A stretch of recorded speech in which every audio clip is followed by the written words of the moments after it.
자, 오늘 우리가 다룰 주제는 굉장히 복잡하고 좀 어려운 주제예요. 과학주의, 그리고 기독교.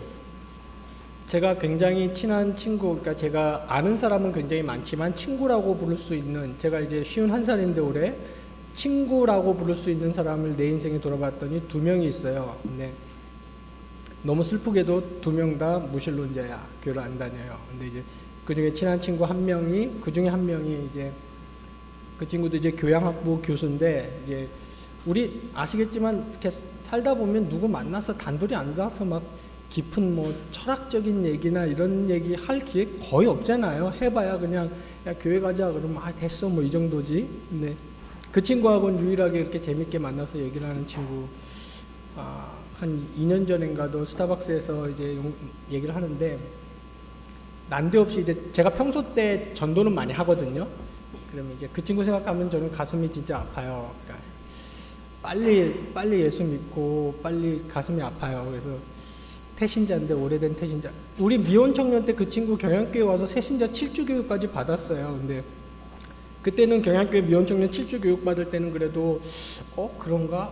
맞아. 나 안 그래도 신은 있을 것 같다는 생각은 했었어. 뭐 이러더니 얘가 뉴욕에 가갖고 유학을 하고 오더니 쓸데없는 겉멋이 들어가가지고 얘가 완전한 무신론자로 전향을 하더라고요. 이제 대화 중에 난데없이 기독교에 대해서 다시 한번 정리를 해달라 그래서 스타벅스에서, 용산 스타벅스에서 한 2시간 얘기했어요. 막 얘기를 하다가, 그러면 너는 나보고 야 그러면 너는 신이 인간 여자한테 태어나고 그 사람 이제 그 팔레스타인에서 죽었는데 그 사람이 죽은 사건이 막 인류의 죄를 다 사하고 막 그 다음에 그 사람이 또 올라가서 나중에 또 눈으로 보일 수 있게 오고, 넌 그런 거 기독교에서는 그걸 진짜로 진지하게 얘기를 하냐는 거예요. 그래서 진짜로 진지하게 얘기한다, 난 믿는다 했더니 그러니까 그랬어요. 우리 친하니까 사실 그 너무했다 야 나보고 그러는 거예요. 그 말 뜻은 뭐예요? 해도 정도껏 해라 그 말인 거죠. 그러면서 그 친구가 저보고 한 말이 있어요. 우기 우리는 이제 식구들이나 친한 사람들 저거 우기라 그래요. 우기 너는 종교에 너무 오랫동안 가스라이팅 됐다는 거예요. 그래서 너 믿는 거래. 똑같이 얘기해 줬어요. 그 친구가, 제가 알아요. 그 친구가 그 말을 할 때는 과학적 진술을 얘기하고 있는 게 아니라 그 친구의 신념을 얘기하는 거예요. 지금 무슨 말인지 이해가십니까? 우리 오늘 다룰 주제예요. 제가 그 친구에 똑같이 얘기해 줬어요. 너는 너무 오랫동안 과학에 가스라이팅 돼 있어. 내가 그랬어요. 너 같은 거를 믿는 사람이 어디 있어? 막 그러는 거예요. 네가 꼴랑 뉴욕하고 용산에서 꼴랑 50년 살아서 잘 모르나 본데 그런 거 믿는 사람은 굉장히 많고, 역사 속에도 너와 나보다 훌륭한 과학자들도 진실한 신앙을 고백하다 간 사람이 엄청 많아. 교만 시건방 떨지 마 이놈아. 내가 그렇게 얘기를 한 적이 있습니다. 여기서 논점은 뭡니까? 우리 둘 다 자기 자신의 얘기를 했지만 과학적 진술을 한 건 아니에요. 자기의 세계관, 오늘 주제죠? 둘째 날의 세계관, 자기의 신념을 얘기한 겁니다. 오늘 우리가 다루어야 될 게 이제 과학인데, 제가 몇 가지 전제를 할게요. 제가 이 강의를 몇 번 해보니까 제가 애초에 순진하게 생각했던 것보다 굉장히 어려워요. 그냥 커뮤니케이션 하기가 어렵다는 거예요. 이 강의를 처음 한 건 제가 한 9년 전에 필라델피아에 가면 경양교회가 또 있어요. 아십니까? 필라 경양교회라 그래요. 그 필라델피아에서 거기 있는 이제 SFC 운동원들, 거기 이제 현지인도 있고 한인 2세도 있고, 그분들 대상으로 해서 이 강의를 처음 했었는데, 그때 제가 완전히 넉다운 됐어요. 이게 아니구나. 우리가 지금 오늘 과학을 얘기하지만 이 과학의 오류, 과학에는 오류가 없어요. 과학주의의 오류, 엄밀히 말하면 과학주의의 오류를 얘기하기 위해서는 어떤 개념을 사용할 수밖에 없냐면 철학 개념을 사용할 수밖에 없어요. 그래서 제가 오늘도 미리 좀 양해를 구하는데요. 여러분들이 평소 때 철학을 깊이 있게 전공하지 않았거나 살면서 철학적인 사유를 그렇게 진지하게 하는 편이 아니다. 그러면 오늘 내용이 미안합니다. 진짜 정말 진심으로 무시하는 거 아니에요. 기분 나빠하지 마세요. 그런 사람이 아니라면 오늘 내용이 조금 어려울 수 있어요. 어려울 수 있고 개념이나 용어가 안 들어올 수 있어요. 근데 제가 드리고 싶은 말은 들어두세요. 들어두시고 유인물 다 받았습니까? 예. 그래서 이걸 줄인 거예요. 줄이고 용어, 철학 용어나 과학 용어들을 최대한 뺐고 대신 제가 국립 끝에 생각해낸 아이디어가 차라리 무슨 쩍 하면서 과학이나 철학 용어를 여기 넣기보다는 과학자들이 했던 말을 인용을 많이 하자. 그래서 거기 보면 대부분 과학자들의 말이 인용이 되어 있습니다. 그래서 먼저는 오늘 강의가 조금 어려울 수도 있고 어떤 부분은 이해가 안 될 수도 있다. 그러나 일단 들어두시면 고맙겠다라는 거 하나 하고 그 다음에 오늘 강의의 결론은 끝까지 9페이지 끝까지 다 가야 이제 내릴 수가 있습니다. 그리고 또 하나 전제로 하고 싶은 건 제가 오늘 본의 아니게 무신론 과학자분들을 비판할 수밖에 없어요. 근데 저는 그분들을 진심으로 존경합니다. 저 같은 사람하고는 비교도 안 될 정도로 학문적 업적을 가지고 계신 분들이고 인류 사회에 굉장한 공헌을 하신 분들이에요. 그러나 그분들은 저는 정말 존중하지만 오늘 논의에 있어서 또 아닌 건 아니죠. 그래서 부득이하게 무신론 과학자분들을 제가 좀 비판하게 됩니다. 그러니까 그런 점도 여러분 너무 불편하게 생각하지 마시고요. 우리 개혁주의자들은 좀 너무 이렇게 전사적인 자세를 좀 안 취할 필요도 있어요. 제가 한번 너무 이렇게 그러니까 논문이나 신학책만 너무 한 4년 동안 계속 읽다가 오래전 얘기예요. 읽다가 미국에서 공부할 때 너무 애가 이상해지는 것 같아갖고 좀 신앙서적하고 이런 거를 좀 읽고 싶어서 찾아서 읽은 게 필립 얀시라는 사람이 쓴 What's so amazing grace? What is so amazing grace? 번역은 안 할게요. 여러분 무시하는 것 같으니까. 그 책에 보니까 그런 비유가 나오더라고요. 그 비유가 저한테 굉장히 인상 깊었는데 캘비니스트, 특히 개혁주의자들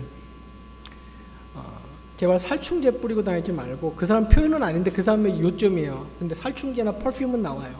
살충제를 우리 뿌리고 다니지 말고 그냥 향기를 발산하자. 그래서 굉장히 인상 깊었어요. 그러니까 개혁주의, 칼빈주의라는 살충 스프레이 들고 막 진화론이다, 무신론이다, 그래서 막 죽어 이러고 뿌리고 그러지 말고 예수 하면서 칙 이렇게 누르면 이렇게 칙 나가는 거 있잖아요. 뭐라 그래요? 이거 펄퓸 향수.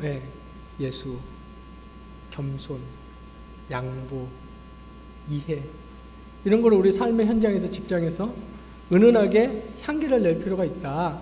저는 그 책이 제가 신학 공부하면서 읽었던 그 많은 조직신학 서적보다 제 삶에 많은 영향을 미친 책 중에 하나입니다. 그런 차원에서 우리는 오늘 너무 속으로 강의 시간에 무신론자들 다 지옥 가는 나쁜 놈들, 마귀 새끼들 막 이러면 안 됩니다. 그리고 오늘 제가 비판하려고 하는 거는 강의를 진행하다가 보면 아시겠지만 과학이 아니에요. 과학은 좋은 거예요. 그냥 좋은 게 아니라 결정적으로 좋아요. 인류 사회에서 과학을 드러내면 과학은 너무나 훌륭하고 좋고, 지금 이 순간에도 우리는 이루 말할 수 없는 과학의 이익을 다 누리고 있잖아요. 오늘 제가 비판하고자 하는 거는 과학주의예요. 과학주의. 쉽게 말하면 과학 만능주의. 오늘의 요점을 말하자면 이겁니다. 과학은 이루 말할 수 없이 훌륭하고 절대적으로 필요한 것이지만 절대 기준이나 절대 도구로 쓸 수는 없다. 일단 무슨 말인지 이해가시죠? 이게 오늘 그냥 강의 핵심이에요. 좋은 기준이고 좋은 도구지만 존재하는 존재 세계의 모든 것을 가늠할, 그죠? 우리가 기껏 해봐야 존재 세계에 뭘 알아요? 우리 뇌 속에 일어나는 일도 아직 다 발견 못했는데 지구 좀 알고 태양에 대해서 좀 아는 것 같아요.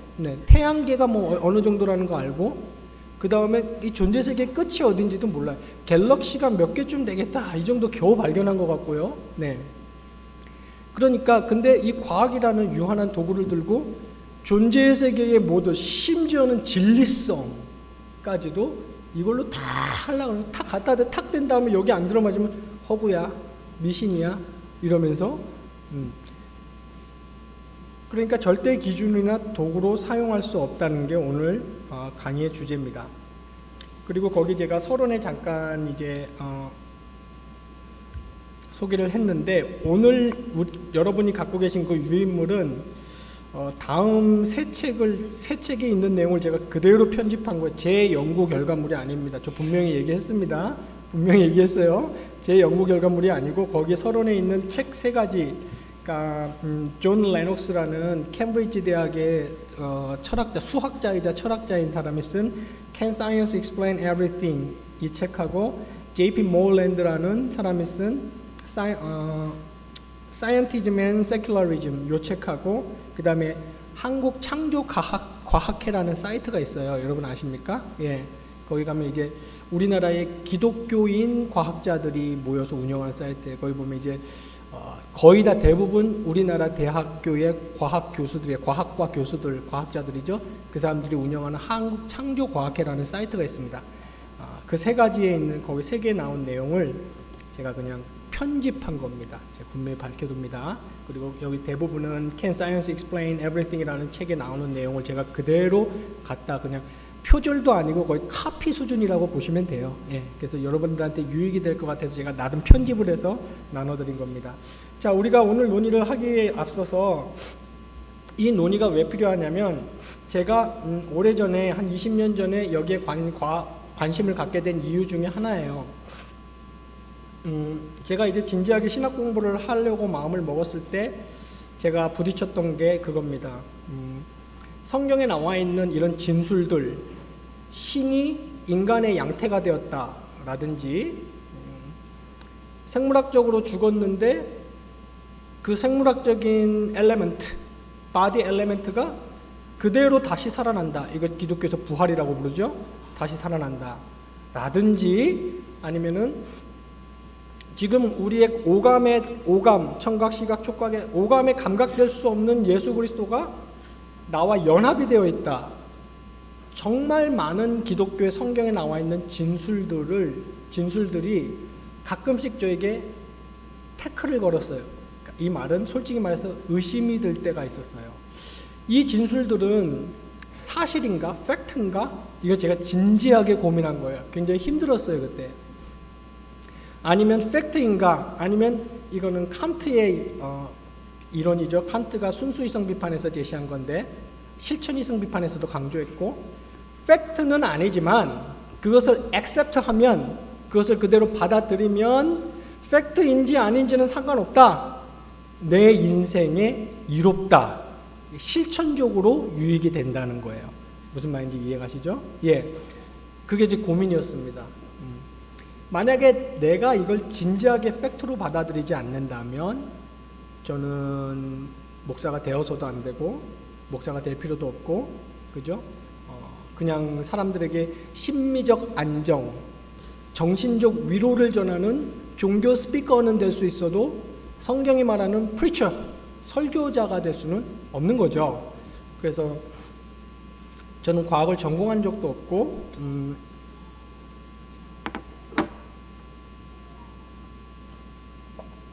그때부터 이제 나름 몰두하기 시작했어요. 왜냐하면 제 스스로에게 답해야 됐어요. 그 전에야 뭐 저도 워낙 모태신앙이고 어릴 때부터 진짜 혹독한, 여러분이 얼마나 혹독한 신앙 훈련을 받으셨는지 모르겠지만 저는 진짜 혹독한, 거의 그 뭐라 그럽니까 요새 하는 말, 아동 학대에 가까운 예를 들면 제가 5살이었는데 할머니가 아침에 성경 구절 3개를 내줘요. 지금도 기억나. 진해교회 마당에서, 이제 경남 진해 출신인데 한 끼마다 그 성경 구절을 외워야 제가 좋아하는 김 반찬을 열어줬어요. 그러니까 아동 학대죠 거의. 그러니까 지금 뭐 제가 외우는 시편 23편, 시편 1편 이런 거 진짜 거짓말 아니고요. 그때 다 외운 거예요. 취학 전에. 그러니까 걔가 얼마나 힘들었겠냐고, 불쌍해 생각하면. 그렇게 자랐는데도요, 나중에 사회에 나가니까 그런 의구심이 들더라고요. 이 팩트인가? 이거 religious statement, 그냥 종교적 진술이야? 아니면 팩트야? 그런 진지한 그래서 저는 그때부터 진지하게 내 스스로에게 답하기 위해서 나름의 탐구를 하기 시작했어요. 본의 아니게, 정말 본의 아니게 과학 이론도 많이 알게 됐고요. 20년 동안, 지난 20년 동안 과학 이론도 많이 알게 됐고 과학 용어도 많이 알게 됐고, 네. 그래서 이제 제가 도달한 결론을 여러분과 나누기 위해서, 여러분들도 이제 저 같은 과정을 겪을지도 모르고 겪을 수도 있어서 지금 겪고 있을 수도 있겠고요. 그래서 저는 오늘 목표는 하나밖에 없어요. 그런 갈등을 하시는 분들이 계시면 큰일 나, 돌이켜 이러고 싶지 않아요. 그거는 제가 신학을 공부해 보니까 사람이 할 수 있는 일은 아니더라고요. 그러니까 사람이 예수 믿고 하나님 받아들이는 거는 바울이 얘기했어요. 논리나 변증으로 되는 게 아니에요. 여러분들 싸워봐서 알잖아. 싸우면 그때부터 논리는 온데간데 없어요. 네가 맞냐 내가 맞냐야 무엇이 옳으냐가 문제가 아니에요. 어쨌거나 성경에는 그게 사람이 하는 일은 아니니까 성령의 역사가 있어야 변한다. 그래서 오늘 저도 여러분들을 변화시키고 싶진 않아요. 여러분들이 저와 비슷한 갈등을 겪고 있다면, 20년 전에 저와 비슷한 갈등을 겪고 있다면 큰일 나요, 마음 바꿔요, 여러분 설득하고 싶은 마음은 추호도 없고 그런 능력도 없습니다. 그러나 딱 하나, 그 생각에 여러분들 괴롭게 하고 있는 그 과학주의에도 상당한 오류가 있고, 그 과학주의에도 신앙, 이건 이제 사회용어로 신념이라 그래요. 신념이 있고 우리가 갖고 있는 전제와 똑같이 전제가 거기에 있다. 그 사람들은 마치 과학주의자들이나 과학주의는 마치 우리는 하나님 계셔, 하나님이 천지 창조했어, 전제. 자, 여기서 출발. 우리만 이러는 것처럼 우리를 공격하지만, 쉽게 말하면 과학주의나 과학주의자들도 전제가 있고 출발점이 있고 똑같이 신념에서 출발을 하거든요. 적어도 그것만큼은 좀 우리가 알아두자, 그 얘기를 오늘 하고 싶은 겁니다. 그러기 위해서는 먼저 과학의 정의를 좀 내려야겠죠. 이 페이지 보시면 과학은 이렇게 정의를 내릴 수가 있겠네요. 자연세계에 관해 생각하는 한 방식으로서 관찰하여, 여기 중요한 표현이 거기 나왔죠. 한 방식으로서 관찰하여 설명을 찾고 그것의 검증을 위한 실험의 수행과 관련이 있다. 이런 사전적 용어를 보면 귀에 잘 안 들어오니까 일단 읽고 넘어갑시다. 실험되고 표현되고 평가할 수 있는 사실과 사물의 속성과 현상들과 경험들에 관한 지식이다. 이게 이제 일반적인 정의고요. 거기 각주 2번에 보면 다음 사전과 네이버 사전의 정의도 제가 참고로 실어놨습니다. 그리고 오늘 우리가 말하는 과학, 그러니까 과학과 기독교는 상충된다, 과학과 기독교는 부딪힌다. 자, 이 둘 중에 하나를 내려놓기 전에는 둘 중에 하나를 완전히 포용할 수 없다라고 할 때 말이죠. 이 과학은 하드 사이언스 말하는 거예요. 그러니까 그 뭐죠? 자연과학. 네, 감사합니다. 자연과학 말하는 거예요. 그러니까 생물학, 물리학, 이렇게 천문학, 화학 이런 거 있잖아요. 오감으로 확인할 수 있는 거. 지금 존재 세계 오감으로 확인할 수 있는 게 다가 아니죠. 보이고 듣고 실험실에서 실험으로 증명할 수 있는. 그러니까 인문과학도 있고요. 역사도 일종의 과학이고, 그죠? 네. 예술과학도 있고. 그런데 보통 과학 vs 기독교 딱 했을 때는 이 과학은 뭐 말하는 거예요? 하드 사이언스 말하는 겁니다. 자연과학. 자, 이게 일반적인 과학의 정의인데, 그렇다면 과학의 본질과 기능을 먼저 한번 확인해 봅시다.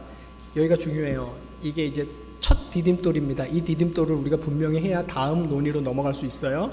자, 과학의 본질. 과학은 존재 세계에 관찰되는 현상들을 숫자도 좋고 기호도 좋아요. 언어의 형식으로 묘사해 준다. 그리고 또 그것을 바탕으로 해서 특정 현상에 관한 예측을 가능하게 하고 응용 개발을 가능하게 한다. 2번이 중요합니다. 2번을 잘 이해하세요. 2번을 잘 이해하려고 노력해 보세요. 과학은 현상을 describe, 묘사하여 공식화하고 그것을 apply, 응용하게 할 수 있지만, 자, 뭘 못한다는 거예요? expound, 설명하지 못한다는 거예요. 이 말이 쉬운 말은 아니에요. 그러니까 이해가 얼른 안 가더라도 그냥 좀 다음에 한번 생각해 보시고, 예를 들면 이런 겁니다. 거기 3페이지 위에 제가 중력의 예를 들어봤었는데 한번 읽어볼게요. 인간의 이성, 지능은 물체가 지구 중심부로 끌어당기는 힘이 존재한다는 사실을 발견했다. 과학은 이를 언어로 묘사해서 공식화했고, 또 그 숫자나 언어로 묘사된 그 원리 법칙을 가지고 활용하여 여러 분야의 창출과 발전을 이루게 했다. However, 제일 중에 토플 공부해봤어요? 토플 리딩 파트 공부해봤어요? However 진짜 중요해요. 힌트. 질문 딱 읽다가 문제의 대부분은 however 다음에 나와. 토끼가 뭘 뜯어 먹었습니다. 뭘 잘합니다. however. 거기서 문제 나와요. 하여튼 우리 however가 중요해. 그러나 과학은 중력이 언제 어떻게 거기에 있게 되었는지, 거기에 중력이 있는 의미는 무엇인지, 그리고 이거 진짜 중요하죠. 오전에도 제가 잠깐 얘기했죠. 중력이란 무엇인가에 관해서 expound, 설명해 주지 못해요. 즉 중력의 법칙이란 중력이 어떻게 작용하는지를 인간의 기호로, 그 언어든 숫자든 좋아, 인간의 기호로 묘사해 줄 수 있을 뿐 중력이 무엇인지는 말해주지 않는다.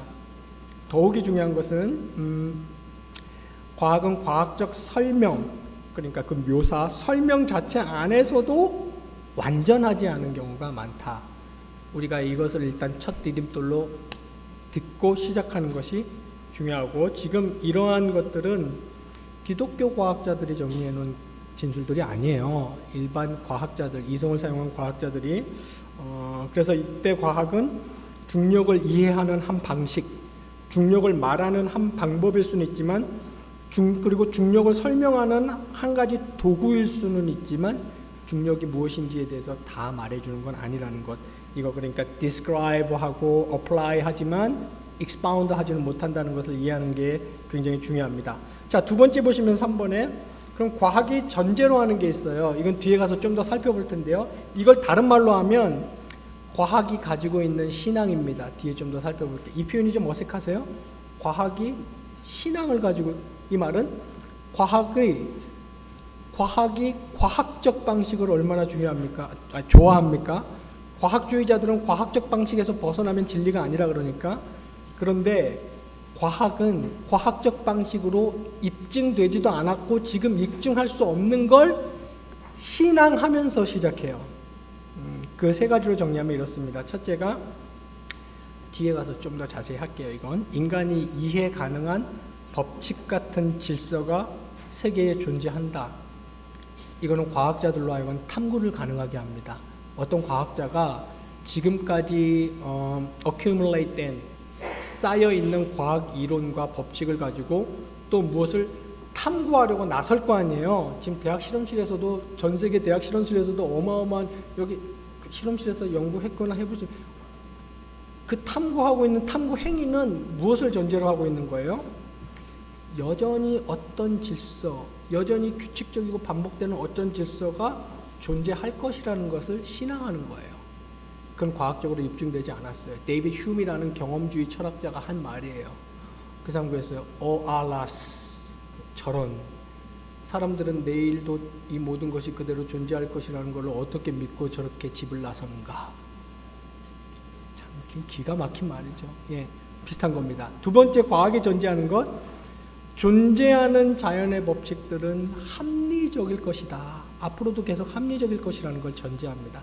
만약에 과학의 법칙들이 합리적일 것이라는 걸 전제하지 않는다면 과학 행위, 이해합니까? 과학 행위를 할 수 없어요. 그것은 본능적으로 자연스럽게 전제하고 시작하는 거예요. 자, 지금 눈빛 보니까 한 50%는 못 알아듣기 시작했어요. 괜찮아. 보니까 죄송하지만 청년분들이 조금 이렇게 이해하는 눈빛을 가지고 있어.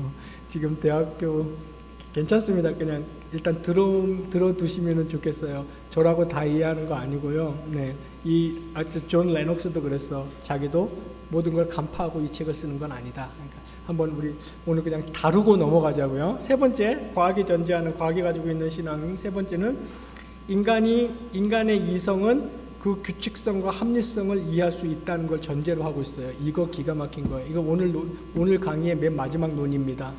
이거 아인슈타인이 죽을 때까지 고심했던 거예요. 아인슈타인 아시죠? 아인슈타인? 우유 이름 말고. 아인슈타인이 내 이성이 합리적인가? 아니면 과학, 자연세계, 존재세계의 합리성이라는 게 있는데 만약 합리성이라는 게 없으면 과학 작업을 할 수 없죠. 합리성도 없고 규칙성도 없고 질서성이 없는데 과학이라는 액팅을 어떻게 하냐고요. 과학이라는 액팅을 하는 건 그걸 전제로 하고 있는 거예요. 그럼 내 이성은 저 합리성을 이해할 수 있는 합리성이 있는가? 아인슈타인 죽을 때까지 고심했던 거예요. 그래서 아인슈타인이 조심스럽게 inclined 됐던 게 뭐예요? Maybe, 나중에 다루겠지만 어쩌면 인간 이성은 그냥 무작위의 물체의 발전 과정에서 생겨난 진화론적 산물이 아니라 어떤 질서나 개념을 가진 존재가 부여한 것일지도, 이런 결론을 inclined 되고 그 사람 죽었어요. 어쨌거나 이 세 가지를 과학은 전제로 하고 있는 겁니다. 여기까지 좋아요. 이 내용은 제가 청년부 때도 특강을 잠깐 했었고 대학부에서도 했었어요. 근데 여담입니다만은 한 5, 6년 전에 기독교 변증학에 대해서 여기 그 자리에 계셨던 분들도 좀 계신 것 같은데 기독교 변증학에 대해서 6주 정도 시리즈로 이제 우리가 공부를 한 적이 있는데 그때 너무 좋았어요. 저는 좋았고 한 번 더 할 생각이에요. 근데 왜냐면 프레시맨들 많이 있으니까 대학교 이것도 저는 그렇게 했으면 좋겠어요. 한 8주 정도면 충분히 이걸 다뤄볼 수 있을 것 같아요. 이해해가면서. 허락은 안 해주셔가지고 진지하게 한번 네. 자, 여기까지는 좋아요. 과학은 제가 전에도 말했지만 죄가 없어. 과학이 뭐 어쨌다고요. 과학은 과학이고 과학은 자기 일 열심히 하고 있어요. 그런데 갑자기 과학을 탁 잡아가지고 종교, 특히 기독교랑 탁 대치시킨 다음에 가운데다 vs 딱 만드는 주체가 있어요. 자, 잘 들으세요. 이거 중요합니다. 이런 인류 지금 사회에 이런 구도를 만들어낸 주체가 과학일까요? 인간일까요? 인간이에요. 인간. 과학 자체는 단 한 번도 기독교는 이상해, 나랑 상충돼, 기독교는 잘못됐어, 이런 적이 없다고요. 그럼 과학은 과학이고 과학은 describe 해주고 있고 applied 해주고 있어요. 근데 기독교는 주로 뭘 하는 거예요? expound 해요. 이 말 이해 갑니까? 기독교는 설명을 해요. 태초에 하나님이 천지를 창조하셨다. 너희는 어떤 존재들이냐면, 그러니까 얘는 describe하고 just describe하고 applied 하는데 expound 하는 애를 잡고, 얘는 얘 일을 하고 얘는 얘 일을 하면 얘네는 둘이 손을 잡고 이루 말할 수 없는 업적을 이뤄낼 수 있는 거예요. 근데 인간은 그렇게 사용 안 하죠. 얘에게 뭘 부여했어요? 절대성, 최고성, 얘에서 벗어나면 다 가짜. 이거를 의미와 가치를 부여한 건 인간이에요. 그래서 이렇게 인간이 과학에다가 이런 의미를 부여한 현상을 우리는 뭐라고 이름 붙였습니까? 과학주의. 예. 그래서 scientism. 그러니까 어떤 과학자들은요, 나중에 여기 나와요. 그 사람들 무신론자들이에요. 근데 scientism을 그렇게 싫어해요. 미쳤다 그래서 it's so crazy 막 그래요. 유튜브 같은데 보세요. so crazy 그래요. 자기 신도 안 믿고 자기 과학자인데, 세계적인 과학자인데 과학주의라니, 오 마이 갓. 과학이 절대라니, 과학 갖고 모든 걸 다 결정할 수 있다니, it's so crazy. 저는 그거 보면서 어떻게 할까요? 히팅 막 많이 봐라 막. 과학주의가 그겁니다. 그러니까 과학과 과학주의는 달라요. 분명히 이해합시다. 과학과 과학주의는 달라요. 과학주의는 과학에다 그런 가치를 부여한 거예요. 과학주의 정의를 보면 자연과학이 유일하게 실제에 대한 진정한 지식을 제공한다는 견해로서 진리에 이르는 데에도 자연과학이 그렇다는 하나의 신념체계입니다. 제가 이 단어를 고르는데 고심을 많이 했죠. 그래서 가장 일반적으로 많이 쓰는 단어를 썼어요. 신념체계다. 사실 제일 처음에 교환 만들 땐 신앙체계다 그러고 싶었는데 보통 일반적으로 우리나라 특히 유교권에서는 신앙은 종교와 관련해서 쓰는 용어거든요. 근데 원래 신앙이라는 용어가 종교에 국한된 용어는 아니에요. 근데 요거를 일반적인 사회적인 개념으로 쓸 수 있는, 우리나라에서 쓸 수 있는 일반 용어는 신념이니까 신념 체계로 봅시다. 저는 신앙으로 봐요. 저는 과학주의를 신앙으로 봐요. 우리가 믿듯이 믿는 거예요, 과학을. 그런 신념 체계입니다. 이 과학주의는 두 가지 종류가 있는데, 하나는 강한 과학주의가 있고, 거기 보시면 과학만이 진리와 합리성에 관한 유일한 패러다임이라는 견해, 이거는 스트롱하죠. 그 다음에 또 약한 과학주의라고 있어요. 그렇게까지는 안 보는데 과학이 유일하고 원해봅니다 이렇게까지는 안 보지만, 과학이 진리와 합리성에 관하여 다른 모든 인식 체계를 통제하고 아우르고 가장 최고의 위치에 있다고 보는 게 약한 과학주의입니다. 어쨌거나 어떤 강한 어떤 것을 취하든지 과학에게 절대 가치를 부여한 건 맞아요. 자, 요 관점에 입각해서 얘기하는, 너무 이 쌤원이 많아가지고 이거 보는데도 보시면서 여기 그냥 몇 개 엄선해서 불러놨는데, 스테판 와인버그라는 노벨 물리학상을 수상한 사람이 자기 뉴 사이언티스트라는 자기 책에서 이렇게 썼어요. 책이 아니고, 세상은 종교라는 오래된 악몽에서 깨어나야 한다. 종교가 사람들을 자각하지 못하게 하기 위해 우리 과학자들은 할 수 있는 일을 다 해야만 한다. 사실 여기 우리 과학자, 여기서부터 전체주의의 오류가 수능 공부해봐도 보셨죠? 오류. 우리 과학자에게 전체주의의 오류에 이미 요 쌤은 오류예요. 그리고 눈에 들어오시죠? 오류라고. 왜 우리 과학자야? 내 주변에 있는 제가 아는 과학자들 중에 예수일 때 십자가와 부활을 믿는 서울대학교 천문물리학과 교수도 계신데 왜 우리 과학자예요? 어쨌거나 우리 과학자들은 할 수 있는 일을 다 해야 한다. 이렇게 하는 것이 문명에 대한 최대의 기회일 수 있다. 이렇게 말을 했네요. 그런데 이제 보면 1901년부터 2000년까지 노벨상을 수상한 과학자들을 조사해 봤더니, 거기 이제 노벨상 100년이라는 2005년에 출간된 책이 있는데, 노벨 수상자의 60% 이상이 진실한 크리스찬인들이었어요. 이건 이제 연역적 반증이죠. 죄송합니다. 귀납적 반증이죠. 귀납적 반증이라는 걸 아시죠? 60% 이상이 진실한 크리스찬이었다. 그리고 또 하나 이런 예를 들 수 있어요. 똑같은 영국 캠브리지 대학교에 똑같은 이제 포지션 교수들도 이런 타이틀이 있잖아요. 무슨 포지션에 있는 석좌 교수인데, 17세기에 여러분 잘 아시죠? 아이작 뉴턴, 중력이라는 그 존재가 존재 세계에 있다는 것을 이렇게 세계에 처음으로 이렇게 소개한 사람이에요. 아이작 뉴턴. 그 다음에 스테판 호킹이라고 아세요? 스티븐 호킹? 휠체어에 앉으셔가지고 이렇게 좀 너무 불편하신 분 보신 적 있습니까? 예, 그분 이제 얼마 전에 작고하셨는데, 똑같은 분야에 똑같은 학교에 똑같은 포지션에 있는 교수였지만 아이작 뉴턴은 자기가 발견한 그 과학의 법칙과 자기가 갖고 있는 기독교 신앙과의 갈등을 전혀 느끼지 않았어요. 근데 이 스테반 호킹은 뭐라 그랬냐면, 거기 보시면 과학과 하나님 둘 중에 하나를 선택해야 된다, 인류는. 이렇게 얘기를 했어요. 그러니까 제가 아까 얘기한 대로 이거를 선택하면 이거를 선택 못 한다는 거예요. 이걸 진지하게 받아들이면 기독교를 진지하게 받아들일 수 없다는 거죠. 이것도 귀납적 반증이에요. 이것도 뭘 의미합니까? 이걸로 미뤄보면 일단 우리가 내릴 수 있는 것은 기독교 유실론을 취할 것인가 아니면 무실론을 취할 것인가는 결국 과학적 입증의 과학적 사실의 싸움이 아니고 무슨 싸움이라는 걸 알 수 있어요? 세계관의 싸움이에요. 그 개인이, 그 사람이 과학자든 뭐든 그 개인이 갖고 있는 세계관의 싸움이구나라는 걸 알 수 있어요. 어떤 사람 저보고 이렇게 해요. 실제 이런 말을 한 사람이 있어요. 그러니까 사석에서 한 거예요. 사석에서 저보고. 그 사람은 17세기 사람이고 이 사람은 21세기 사람 아니냐. 지금은 과학이 비약적으로 발전했기 때문에 이 사람의 말이 더 신빙성이 있는 게 아니냐. 근데 그 논리를 쓴다면 21세기에도 신빙성을 부여할 수 없어요. 왜냐하면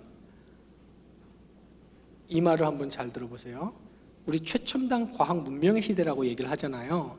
최첨단 과학 문명의 시대를 살지 않은 인류는 단 한 사람도 없어요. 모든 인류는, 모든 지역의 모든 인류는 다 최첨단 과학 문명의 시대를 살았어요. 아십니까? 우리 500년 전에 사람들 이렇게 보면서 그러잖아요. 그때 사람들 코페르니쿠스나 갈릴레오가 나타나기 전에는 최첨단 과학자들, 그 당시에 르네상스 르네상스 우리가 진리의 빛을 발견했어 막 그러면서 막 최첨단 과학자들이 아리스토텔레스 이론을 그대로 갖고 뭐라고 주장했어요? 과학적 진술서들 다 보세요. 지구는 이렇게 있고 이렇게 태양이, 이게 과학적 진술이었어요. 그 당시 최첨단 과학 문명의 시대에. 근데 갈릴레오나 이런 사람들, 코페르니쿠스나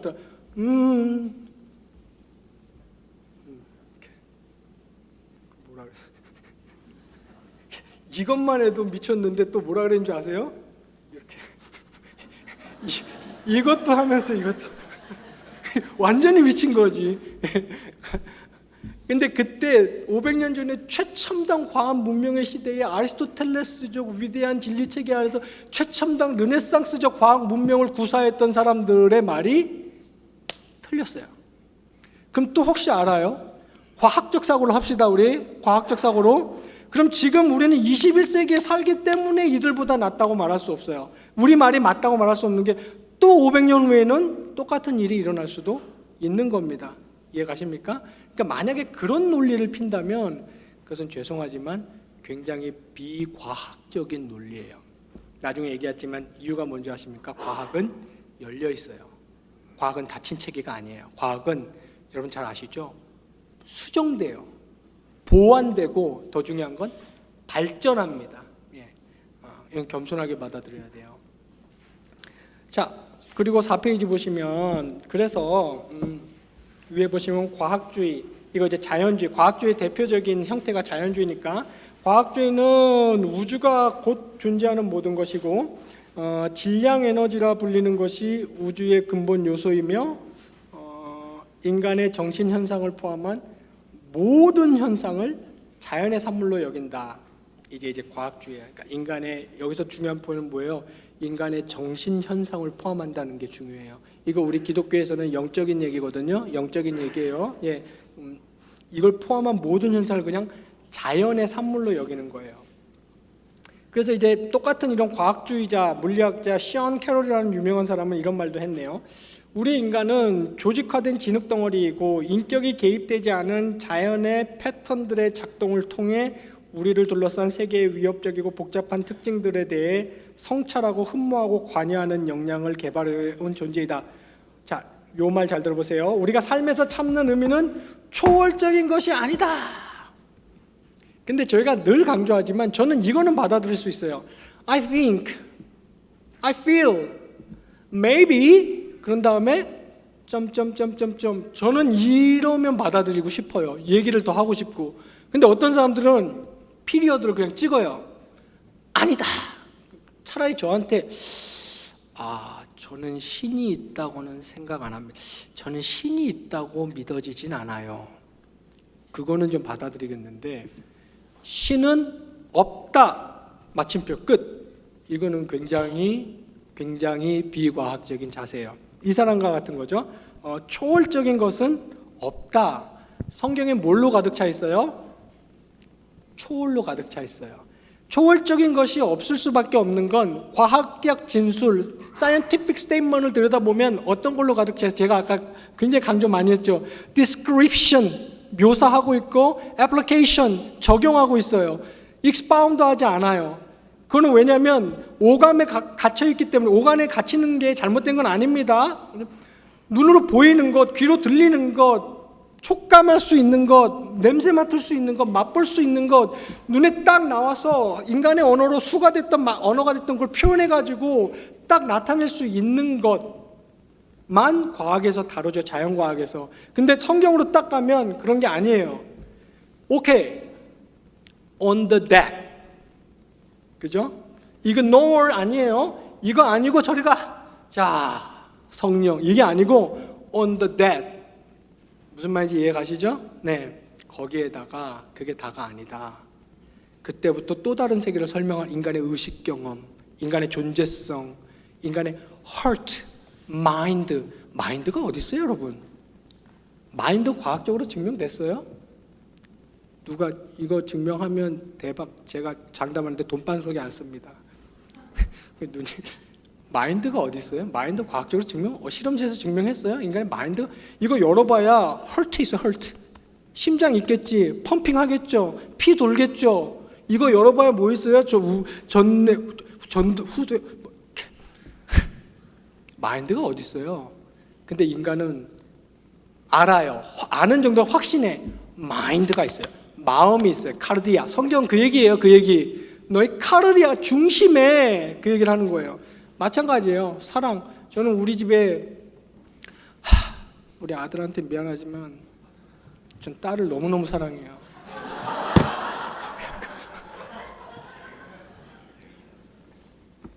둘이 물에 빠지면 딸을 먼저 건질 수도 있어. 하여튼 막 이렇게 하율이가 문을 딱 열고 나타나면 이렇게 막 가슴이 어쩔 땐 두근두근해요. 막 그래갖고 막 너무 좋아요. 너무. 네. 저는 이제 그 친구를 위해서 대신 죽으라 그러면 저는 100번도 대신 죽을 수 있어요. 당장 진짜예요. 진심. 이거 뭐냐면 팩트.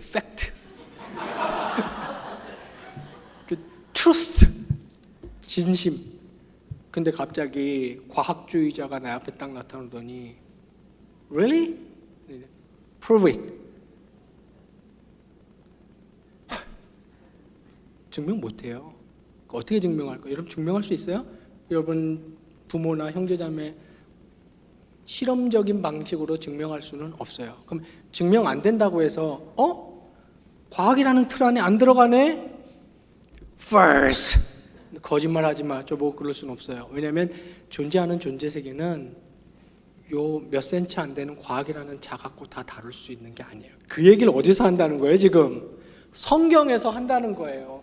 성경은 expound 해주고 설명해주고 무슨 뜻이냐, 무슨 의미냐, 어디서 왔냐, 왜 생겼냐, 거기 왜 있느냐, 왜 존재하냐 이런 얘기를 잔뜩 하고 있는데 이쪽 얘를 데리고 얘는 그냥 describe 해주고 얘가 무슨 죄예요? 묘사해주고 떨어지네? 두 번 해도 떨어지네, 세 번 해도 떨어지네. 오케이, law, 법칙. 근데 떨어질 것 같은데 이러면 law는 아니야. theory, 이론. 이래가지고 그냥 묘사하고 그저 적용해주는데 자꾸 얘네 둘을 가지고 얘 아니면 얘를 둘 중에 하나를 택하라. 그러면은 그거는 굉장히 비과학적인 방법이 될 수밖에 없는 거죠. 자, 그런 의미에서 말이에요. C.A. 러셀이라는 과학사학자가 이런 말을 했어요. 그 다음 진술을 봅시다. 지난 몇 세기에 걸쳐서 굉장히 예리한 통찰이에요. 철학자다워. 지난 몇 세기에 걸쳐서 종교와 과학의 관계는 깊은 실제적 적대 관계를 그 특징으로 한다는 흔한 신념은, 이 말은 무슨 말이에요? 실제는 적대 관계가 아니라는 거예요. 적대 관계를 한다는 신념은 역사적으로 정확한 진단이 아닐 뿐 아니라 기괴하기까지 하다. 따라서 어쩌다 그러한 신념이 인류 역사에 그 정도 지위를 갖게 되었는지 설명될 필요가 있다 그랬어요. 자, 이런 설명들이 요새 시도되고 있을까요? 안 될까요? 할렐루야. 시도되고 있어요. 네, 아멘, 좋아요. 이 사람이 말한 것처럼 어쩌다가 인류가 과학과 종교가 깊은 적대 관계에 있다는 이러한 정서가 형성돼 있지? 기괴하다. 이거 연구돼서 설명될 필요 있다. 오늘날 설명되기 시작했어요. 저는 거기에 관심을 갖고 있고 굉장히 탐닉하고 있어요. 제가 발견한 몇 가지는 이거예요. 계몽주의예요. 계몽주의에서 인간의 이성, 절대 위치에 올려놓기 시작했고 그 전까지 유니버시티나 칼리지 같은 데서는 다 그러니까 종합 학문을 하는 유니버시티나 단과 학문을 하는 칼리지에서도 원래 여러분 잘 아시잖아요. 역사를 봐서 학문 연구기관 대학이라는 게 거의 다 어디서 만든 거예요? 기독교에서 만든 거예요. 뭐 유서 깊은 대학들 여러분 아실 거잖아요. 하버드니 예일이니 캠브리지니 옥스퍼드니 이런 대학들 보면 다 기독교 정신을 가지고 있어요. 아직도. 그런데 계몽주의 그때는 유실론은 당연한 거예요. 유실론을 얘기할 필요가 없어요. 당연한 거였어요. 근데 계몽주의 이후로 정확히 말하면 칸트 철학이 생겨난 이후로 인간의 이성을 절대 권력의 자리에 올려놓고 그 교육기관 대학에서 다 걷어내기 시작했어요. 안 다루는 거예요. 그러면 이제 저랑 여러분들은 어떤 물을 먹고 자랐어요? 대학 가서 그 물을 먹고 자랐죠. 이제 그게 지금 이렇게 지금 거의 400년 동안 인류가 이렇게 흘러 앞으로는 또 어떤 양상이 될지 몰라요. 저희가 바라기는 양상이 다시 바뀌길 바랍니다. 옛날 1000년 전처럼 그럴 거예요. 제가 예상컨대. 왜냐하면 이 역사는 아시다시피 돌고 도는 거기 때문에. 근데 안타깝게도 적어도 우리가 지금 사는 이 시대에는 그런 양상이 돼버렸어요. 이런 게 하나 있고, 그 다음에 매스미디어의 발달이에요. 매스미디어가 발달하면서 이러한 정서들, 과학과 기독교, 과학과 종교가 대결 구도에 있다는 정서들을 기본 전제로 해놓고 그냥 프로그램들을 시작해요. 드라마, 영화, 뉴스, 예능, 기본. 그거는 종교적인 얘기를 하려고 그러잖아요. 그럼 하면 안 돼. 교회 가서 해야 돼. 교회 가서. 여기서 하면 안 돼.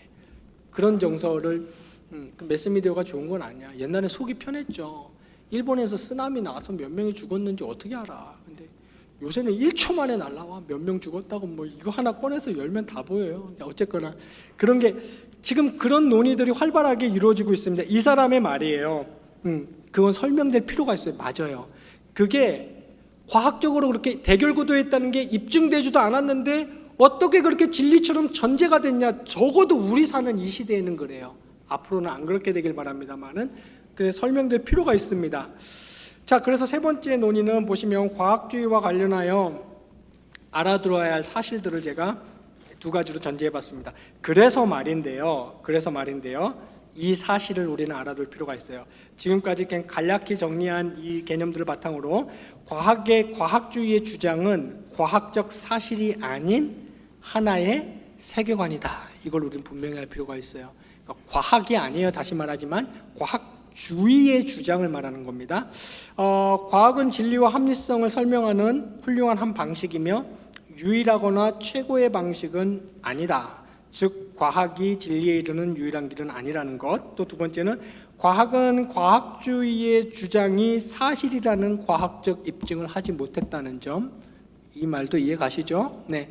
과학은 과학주의가 하고 있는 주장이 사실이라는 것을 과학적으로 입증하지 못한 채 주장하고 있는 거죠. 세 번째, 과학적이 합리적일 수는 있지만 유일한 합리적은 아니라는 것. 그리고 동시에 똑같이 옳은 설명이 여러 개 있을 수 있다. 자, 아까 그 천동설에 있어서는 아리스토텔레스가 틀렸다고 제가 주장한 방면 원래 다 그러는 거예요. 근데 또 요번에 이 면에 있어서는 아리스토텔레스가 맞았어. 아리스토텔레스는 이거를 일찍이 수천 년 전에 발견했어요. 맨 마지막 진술을 말하는 거예요. 세 번째, 과학이 합리적일 수 있지만 유일한 합리적 진술은 아니다. 혹시 기억나세요?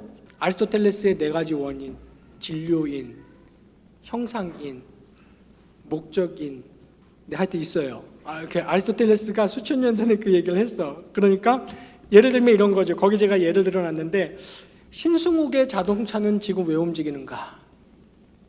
이거를 설명하는 건 크게 두 가지 방법이 있어요.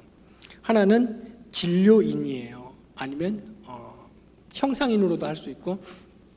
왜 움직이겠어요? 연료를 태우겠죠. 화학작용이 일어나고 있겠죠. 에너지가 발생했겠죠. 구동력이 생겼겠죠. 원형의 물체를 돌렸겠죠. 바퀴를. 오케이, 그것도 맞아요. 그것도 맞고. 근데 이거보다 더 중요한 게 있어요. 신승욱의 자동차는 왜 움직이는가? 신승욱이 파주에 있는 신학대학원에서 강의를 하기 위해서 지금 움직이고 있다. 신승욱을 거기에다가 옮겨놓기 위해서 움직이고 있다. 이것도 하나의 설명이라고요. 굉장히 합리적인 설명이라고요. 어떤 면에서는 더 중요한 설명이라고요. 그러니까 우리 일상생활에서는 이게 사실 포인트예요. 어떤 사람이 저보고 요새 어떻게 사세요? 그러면 그럼 무슨 말이에요? 그럼 저는 뭐라고 대답해요? 신 목사님 요새 어떻게 사세요? 오래간만입니다. 어떻게 사세요? 그럼 저는 전 산소를 들이마시며 이산화탄소를 내뱉고 음식물을 통하여 에너지를 섭취하며 배설과 수면을 통해 살고 있습니다. 이 말이 틀렸어요? 맞아요. 맞는 말이야. 근데 그 사람이 나한테 요새 어떻게 사세요? 할 때는 그거 물어본 거 아니거든요. 그럼 저는 이렇게 말해야 돼. 요새 하나님의 은혜로 정말 잘 살고 있어요. 감사할 따름이죠. 강의도 많고요. 설교도 많고요. 힘들어 죽겠지만 저는 이게 너무 즐겁습니다. 근데 이것도 굉장히 합리적이고 어떤 면에서는 우리한테 더 필요한 why라고요. 이해 가십니까? 근데 과학주의는 이 설명에 부합하지 않으면 이래요. 왜 그럴까요? 자기가 감당 못하거든.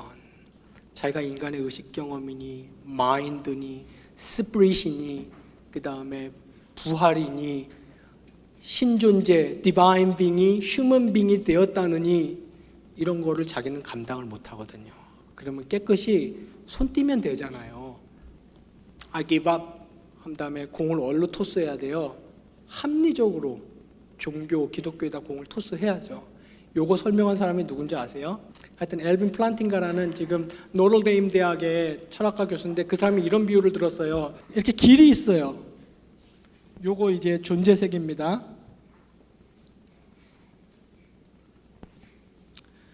어떤 사람이 길을 가다가 자기 자동차 열쇠를 이 길에서 잃어버렸어. 열쇠를 찾아야 돼. 아, 삶의 의미란 무엇인가? 존재성은 어디에 있단 말인가? 찾잖아요. 똑같아.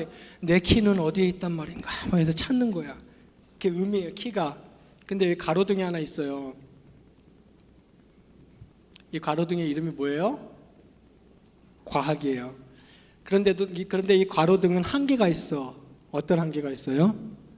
이만큼만 비춰져. 이거 엘빈 플란팅가가 비유로 한 거예요. 네, 이만큼만 비춰져요. 이 과학이란 과학은. 제일 먼저 어떤 의미를 찾을 때 인간은 어디로 달려갈 수 있냐면 가로등 밑으로 달려갈 수 있어요. 그게 합리적이지. 무슨 말인지 이해 가십니까 지금? 예, 어떤 의미를 찾을 때 형이 상학적 의미를 찾지만 일단은 형이 하학적 방식인 자연과학으로 달려갈 수 있다고요. 찾아보는 거예요. 근데 자연과학에 해결 못할 수도 있죠. 어떤 거랑 똑같아요? 이 가로등에 불빛이 비치는 영역에는 그 키가 자동차 열쇠가 없어요. 없으면 과학적 사고를 하고 합리적 사고를 하는 사람이라면 어떤 결론에 다다르게 돼 있어요? 이 밑에는 없네. 그런 다음에 이제 어디로 가야 됩니까? 여기를 어떻게든 탐구해 나서 봐야죠. 무슨 말인지 이해 가시죠? 네. 근데 비과학적 사고를 하는 사람은 어떤 생각을 하겠어요? 이 가로등 밑에 없네. 그러므로 이 길거리에는 없어. 이런 결론을 엘빈 플란팅가 같은 비유로서 과학주의자들이 이런 행동을 하고 있는 것과 똑같다 그랬어요. 과학이라는 가로등 밑에서만 샅샅이 뒤진 다음에 여기에 없으면 존재 세계에 없다고 결론을 지어버리는. 자, 이러한 오류들 중에 하나를 더 스티븐 호킹이라는 아까 제가 소개해드렸던 그 훌륭한 분, 근데 안타깝게도 끝까지 예수 안 믿고 돌아가셨는데 얼마 전에 돌아가셨어요. 4페이지 밑에 보시면 이분의 진술 하나를 가지고 샘플링을 삼아서 한번 비판을 가해보는 겁니다. 이건 존 레녹스의 비판이에요. 5페이지 맨 위에 보시면 이 사람이 이렇게 얘기를 했네요. 중력과 같은 법칙이 존재하기 때문에 우주는 무로부터 스스로를 창조할 수 있고 또 창조할 것이다. 이거 이 사람의 유명한 베스트셀러 The Grand Design이라는 책에서 한 말이에요. 근데 이 진술을 보면 과학적 진술이에요, 아니에요? 과학적 진술이 아니야. 나중에 제가 정리해놨지만 여러분이 기억하셔야 됩니다. 혼돈하시면 안 되는 게 이것도 경향교회에서는 제가 몇 번 소개했어요. 과학적 진술과 과학자의 진술을 동일시해서는 안 돼요. 과학자의 모든 진술이 다 과학적 진술은 아닙니다. 무슨 말인지 이해 가시죠? 과학자가 하는 굉장히 많은 진술은 그 과학자의 신념, 세계관을 나타내는 진술이에요. 방금 소개한 게 그런 것과 같아요. 과학적으로 입증되지도 않았고 증명할 수도 없는데 그렇다고 과학적인 옷을 입혀서 진술을 하는 거죠. 첫 번째 이 진술에서 볼 수 있는 것이 이제 자기 모습이에요. 예를 들면 중력과 같은 법칙이 존재하기 때문에라고 말하면서 이 호킹은 중력의 법칙을 이미 존재하고 전제로 하고 있죠. 이미 전제로 하고 있어요. 그거는 곧 무가 아니죠. 그러니까 여기서 자기는 무로부터 스스로를 창조해냈다고 얘기하면서도 자기 모순에 빠지고 있는 겁니다. 또 두 번째로는 이분이 법칙에 이렇게 훌륭한 세계적인 학자가 법칙에 대한 이해가 없었다고는 생각 안 돼요. 그런데 분명한 것은 이 법칙을 적용하는데 법칙을 가지고 자기 진술을 하는데 뭘 이해적인 방식으로 했다는 거예요. 예를 들면 이런 거죠. 법칙은 제가 아까도 설명했듯이 잘 한번 생각해 보십시오. 법칙은 인격도 아니고 기능도 아니고 에너지도 아니에요. 만약에 중력과 같은 법칙, 이거 이제 원서를 보면 A law like gravity 그랬어요. 중력과 같은 법칙은 이 말이 설마 이런 과학자가 중력과 같은 법칙, 그냥 중력이, 이 말을 중력과 같은 법칙이 이렇게 표현했겠지라고 보아 넘길 수도 있는데, 이 사람이 한 다른 많은 진술들을 보면 법칙을 말한 게 맞는 거예요. 이론이나 법칙들이 존재케 한다는 식으로 말을 하고 있는 것이죠. 그런데 여러분, 중력의 법칙, 중력의 이론이 어떤 것을 존재케 하진 않아요. 존재하는 것을 묘사해 줄 수 있을 뿐. 이런 것과 같죠. 골프공이 날아가요. 골프공이 날아가는 걸 가지고 뭘 가지고 설명할 수 있어요? 에너지의 법칙, 그죠? 운동의 법칙 가지고 설명할 수는 있어요. 근데 그 법칙이 골프공을 날아가게 한 건 아니야. 근데 이 사람은 그런 식으로 얘기해요. 중력과 같은 법칙이 거기 있었기 때문에 무로부터 유가 창조되었다. 이렇게 얘기를 함으로써 굉장히 비과학적인 진술임을. 근데 이런 비판들을 이 사람이 들었어요, 안 들었어요? 엄청 들었어요. 저는 이런 토론도 많이 봤는데 대답이 있어요, 없어요? 없어요. 신학자들도 마찬가지예요. 자유주의 신학자들도 비판을 굉장히 많이 받아요. 칼빈주의 신학자들한테 성경 해석에 대해서. 그러면 딱 막 한 10년 넘게 그래요. 그러다가 자꾸 하셔. 그러니까 이분도 지금 그러셨어. 그러니까 말하면 1+1은 2와 같은 산술 법칙들은 어떤 수량이나 질량을 존재케 하는 것이 아닙니다. 현상을 설명해 줄 수 있을 뿐이지. 세 번째는, 이것도 심각한 오류가 여기 있는데, 실제를 규명하는 데 있어서 과학적 논리의 유일성, 그러니까 과학적 논리가 유일한 방식이 아니라고 우리는 믿는데, 이 사람들은 그렇게 주장을 하니까 과학적 논리의 유일성을 강조하기 위해서 과학적 비논리를 지금 사용하고 있는 거예요. 분석하자면 그런 거죠. 예를 들면 이런 거죠. 중력과 같은 법칙이 존재하기 때문에 우주는 무로부터 스스로를 창조했다. 이 말은 무슨 말과 똑같냐면, X를 존재케 하기 위해서 X가 필요하다. 이 말하고 똑같아요. 순환 논리의 오류죠. 예. 근데 순환 논리의 오류를 쓸 수는 있어요. 인식론에서는 순환 논리의 오류를 써요. 이거 인식론에서 순환 논리의 오류를 못 쓰면 얘기를 할 수가 없어요. 근데 문제는 뭐야? 순환 논리의 오류를 쓰는 거 좋아. 우리도 써요. 우린 뭐라고 써요? 성경은 하나님의 말씀이다. 성경이 하나님의 말씀인 걸 어떻게 하냐? 성경은 하나님의 말씀이라고 성경이 말하기 때문에 성경은 하나님의 말씀이다. 근데 이거는 인식론에서 맨 밑바닥에 토대주의라고 그러죠. 파운데이셔널리즘. 맨 밑바닥에서는 순환 논리를 벗어날 수 없어요. 이거는 종교 영역에서는 아니라 모든 영역에서도 마찬가지예요. 그런데 제가 불만은 그거예요. 자기들도 쓰면서 왜 우리가 성경이 그렇다고 순환 논리를 쓰면 우리 갖고 순환 논리의 오류라고 우리만, 자기들은 마치 굉장한 논리적인 과학적인 입증이 서 있는 것처럼. 무슨 말인지 이해 가시죠? 저의 답답함을 이해하시죠? 감사합니다. 이런 거죠. 인식론, 사람이 인식체계 무엇을 알잖아요. 인식한다. 그러면 이제 진짜 제일 곤란한 질문이 뭐예요? 정말 살면서 듣고 싶지 않은 말. How do you know that? 그거 여러분 간단한 질문인 것 같죠? 그게 답하기 쉬운 질문이 아니에요. 예를 들면 제가 뼈저리게 경험한 적이 있어요. 하주가 6살 때예요. 제가 밥 먹는데 얘가 자꾸 다리를 너무 떨길래 다리 떨지 말라 그랬어요. 이제 저는 그냥 걔는 이제 4살 때 미국을 갔으니까 한국말을 그때 잘 모르니까. 근데 다리 떨지 마 그러면 막 이렇게 하다가 계속 또 떨지 마. 그랬더니 Why, Daddy? 딱 그러는 거예요. 그래서 What's wrong with me? 딱 이게 학교 가서 자기 이게 좋은 말로 하면 자기 소신을 밝히는 거지만 그 어른한테 대드는 거거든요. 학교 가서 이런 것만 배웠어. Why, Daddy? What's wrong with me? 막 왜 안 되는데? 왜 다리 떨면 안 되는데? 근데 밥 먹을 때 다리 떨면 안 되는 거야, 하주야. 근데 하주가 그때 한 말이에요. How do they know that? 그때 제가 말문이 막혔을까요? 안 막혔을까요? 막혔어. 쇼크를 받았어요, 제가. 진짜. 왜 밥 먹을 때 다리 떨면 안 되지? I never irritate anyone. 난 아무도 귀찮게 하지 않았어, 아빠. 나보고 막 그러더라고. 그래서 그러네. 근데 그때 제가 설명을 시도할 수는 있었어요.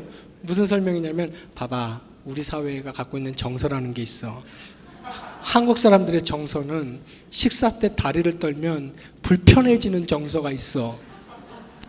근데 그거 5살짜리한테 얘기를 하면 돼요, 안 돼요? 못 알아들어요. 그래서 제가 그때 또 깨달은 게 있어요. 이래서 옛날에 어른들이 나한테 하지 말라면 하지 마! 그랬구나. 그거 진짜 좋은 교육 방식. 진짜 제 애를 키우니까 이해가 가더라고. 설명해 줄 수는 있는데 해봤자 얘하고 나하고 커뮤니케이션이 안 돼. 그래서 그냥 하지 말라면 하지 마. 그냥 나도 그 말을 했어. 하여튼 중요한 질문. How do you know that? 당신 그거 어떻게 알아? 이거 정말 무서운 질문이거든요. 근데 이제 그게 이제 인간의 인식 체계. 그거 어떻게 알지? 어떻게 알지? 그러면 이제 파운데이셔널리즘, 토대주의라 그래가지고 굉장히 고전적인 건데 적어도 21세기까지는 가장 인기 있고 설득력 있는 이론입니다. 이 knowledge를, 지식을 가지고 있어. 인식을, 사람이. 이거 어떻게 알아요? 이걸 바탕으로 하는 거예요. 그 다음에 또 이 knowledge를 가지고 이거 어떻게 알아요? 이걸 바탕으로 했어요. 이 체인 커넥션으로 내려가겠죠? 어딘가 맨 밑에서 순환 논리를 사용할 수밖에 없어요. 무슨 말인지 이해가십니까?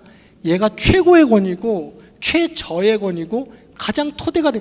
여기서부터 그냥 출발하는 거예요. 그래서 여기는 뭐라고 설명하냐면 오류 불가능한 인식, 감각에 자명하다 그래요. 감각에 자명하다 그러면 이 말이 멋있잖아요. 여러분 사상이나 철학 공부할 때 이런 거에 넘어가시면 감각에 자명하다 얼마나 멋있어. 근데 곰곰이 생각해보면 이게 무슨 말이에요? 내가 그냥 그렇게 느껴진다는 거예요. 감각에 자명한 거는 되게 상대적이에요. 어떤 사람이 신존재가 내 감각엔 자명해요. 근데 어떤 사람에게는 자명 분명하지 않을 수 있거든요. 그건 난 그렇게 느껴진다는 거예요. 근데 그 방식, 이런 순환 논리의 오류를 여기서는 쓰면 안 돼요. 이거 어떻게 알아? 얘가 그렇다고 얘가 말해 그러니까 얘야 이러면 안 돼. 법정에서 그러면 안 되겠죠. 나는 범인이 아니에요. 어떻게 범인이 아닙니까? 나는 범인이 아니기 때문에 범인이 아닙니다. 이러면 법정에서는 그런 거 안 통해. 법정에서는 이 순환 논리의 오래 토대주의를 사용하지 않아요. 과학에서도 사용하지 않지만 일반 커뮤니케이션 할 때는. 그러나 우리의 인식 체계에서는 이거를 반드시 사용합니다.